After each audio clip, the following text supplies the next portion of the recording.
निधि और उसकी सास के बीच हमेशा किसी न किसी बात पर अनबन छिड़ी ही रहती है, जिसके चलते दोनों कभी एक दूसरे को समझने और प्यार करने की कोशिश तक नहीं करती। अरे मेरे तो भाग ही फुट गए जो ऐसी बहू मिली। हाय, मेरी तो जिंदगी बर्बाद हो गई। भगवान, या तो अच्छी सास दे देता या फिर गूंगी। इन्हें मेरे सिर बिठाकर कौन से जन्म का बदला ले रहे हैं भगवान। क्या बोली? वही जो आपने सुना। इतनी बड़ी हो गई कि सास से जुबान लड़ाती है। अरे यही सीख कर आई है क्या मायके से? अरे नहीं नहीं, उसके लिए तो ससुराल ही काफी है। मेरी सास ने मुझे बहुत अच्छे से जुबान लड़ाना सिखाया है। हाँ। सास बहू की तीखी नोक-झोंक चल ही रही होती है कि दीपू वहां आ जाता है। रिश्ता करते हुए पति पत्नी की जगह सास बहू की कुंडली मिलानी चाहिए, क्योंकि अगर सास बहू का रिश्ता अच्छा नहीं तो उनका पता नहीं, पर पति की जिंदगी तो पक्का झंड है। मुझे अपने सामने कोई झगड़ा नहीं चाहिए, बस करो दोनों। दोनों शांत होकर अपने अपने काम में बिजी हो जाती हैं। दीपू ऑफिस चला जाता है, जिसके थोड़ी ही देर में दीपू की बहन कल्पना का फोन आता है। अरे कैसी है रे बेटा? ससुराल में सब बढ़िया है ना? कोई तुझे परेशान तो नहीं करता?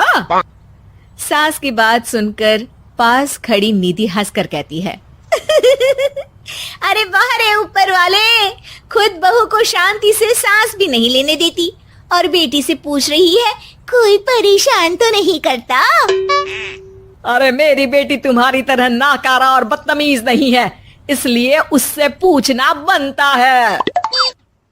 तो उनकी सास भी आपकी तरह नहीं होगी, इसीलिए उन्होंने कुछ बोला नहीं। और इसी के साथ एक बार फिर दोनों सास बहू के बीच तानों का युद्ध शुरू हो जाता है। फिर कल्पना कुछ देर तक तो फोन पर सुनती रहती है, पर जब दोनों चुप होने का नाम तक नहीं लेती तो वो चिल्लाते हुए बीच में बोलती है, अरे बस करो, यह फोन कान पर लगाए जब मुझसे आप दोनों की बातें सुनी नहीं जा रही तो मेरा बेचारा भाई न जाने किस हाल में होगा। अरे ये सब तेरी भाभी की वजह से है बेटा। तो माँ, आप भी कुछ कम नहीं है। आप दोनों को ही अपना रिश्ता सुधारने की जरूरत है। मैं एक बाबा को जानती हूँ जो रिश्ते सुधारने में एक्सपर्ट हैं। आप दोनों उनके पास जाइए। ना जी ना, मैं ऐसे ढोंगी बाबा में नहीं मानती। देखा, कहा था ना। अरे ये तो हमारे घर में शांति चाहती ही नहीं है। भाभी, एक बार ट्राई करके तो देख लो। इस पर निधि मान जाती है और अगले ही दिन दीपू के ऑफिस जाने के बाद दोनों बाबा के पास पहुंच जाती हैं। सास बहू के बीच रिश्ता कुछ ज्यादा खास नहीं है, हर समय तू मैं चलती रहती है। हाँ जी हाँ, बिल्कुल सही। आप तो बहुत ज्ञानी है बाबा जी।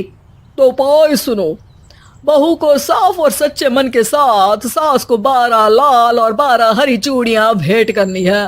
बात भेद अपने आप कम हो जाएंगे।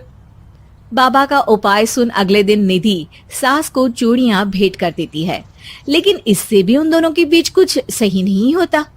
अरे पक्का इसने ही किलस कर चूड़ियां दी होंगी, तभी कुछ नहीं हुआ। दोनों दोबारा बाबा के पास जाती हैं। कुछ नहीं होता। तो दूसरा उपाय सुनो। सुबह सूरज निकलने से पहले ही घर की सफाई कर सारा कूड़ा घर से बाहर कर ठंडे पानी से स्नान करना है। इससे दोनों के बीच रिश्ते अच्छे हो जाएंगे। अरे इतनी जल्दी मम्मी जी ही उठ सकती हैं? ये आपको ही करना पड़ेगा। मैं अकेली तो लड़ाइयाँ नहीं करती ना। बाबा का उपाय मानते हुए अगली सुबह से सास जल्दी उठ सूरज निकलने से पहले घर की सफाई कर ठंडे पानी से नहाने लगती है। ये सब कुछ दिन तक चलता है, जिससे अभी भी दोनों के रिश्ते तो नहीं सुधरते, पर सास की तबीयत खराब होने लगती है। अब लगता है आपने मन से काम नहीं किया होगा, तभी तो रिश्ता वैसा का वैसा पड़ा है और तबीयत खराब हो गई। अरे सही कहती थी तुम, कल मुहा ढोंगी बाबा। देर आए पर दुरुस्त आए। चलो आराम करो अब निधि बाकी काम छोड़ सास की सेवा करने लगती है। अपनी पत्नी और माँ में ऐसा बदलाव देख दीपू बिल्कुल हैरान रह जाता है। अरे कहीं बाबा ने कोई जादू टोना तो नहीं कर दिया? मेरी माँ और पत्नी इतना घुल मिल कर तो नहीं रहती। ओहो, सरकाज़म। बस बस, अब जाओ और अपना काम खुद कर लो। मुझे मम्मी जी का ख्याल रखना है। निधि की बात सुन हैरान दीपू बस उन्हें देखता रह जाता है और निधि सास का ध्यान रखने में लगी रहती है। इसी तरह दिन बीतते हैं और निधि आधे से ज्यादा समय सास के साथ बिताने लगती है, जिस वजह से उन दोनों का रिश्ता पहले से अच्छा होने लगता है और वो एक दूसरे को समझने लगती है। बहू, मैं सोचती हूँ एक बार उसे ढोंगी बाबा के पास जाना चाहिए, उसे सबक सिखाने के लिए। अरे पर मम्मी जी, उसकी क्या जरूरत है? हमारे घर में सब ठीक है, फिर वो कुछ भी करे, हमें उससे क्या। दोनों के बीच ये बात हो ही रही होती है कि तभी बाबा कल्पना के साथ उनके घर आ जाते हैं। माँ, बाबा आप दोनों से मिलना चाहते थे, इसलिए मैं उन्हें यहाँ ले आई। अरे पर हमें इस ढोंगी बाबा से नहीं मिलना। हाँ, मेरी बहू बिल्कुल सही कह रही है। जो कुछ समय पहले एक दूसरे को मारने को चलती थी, आज एक ही लय में बात कर रही है। आपको अपने रिश्ते के लिए किसी बाबा के नहीं, अपने आप की जरूरत होती है। रिश्ता सुधारने के लिए जरूरी है कि सास बहू को अपनी बेटी और बहू सास को अपनी माँ जैसा समझे और प्यार दे। उपाय तो बस एक तरीका है लोगों को समझाने का कि असली उपाय उनके पास ही है, आपको बस उन्हें समझना है।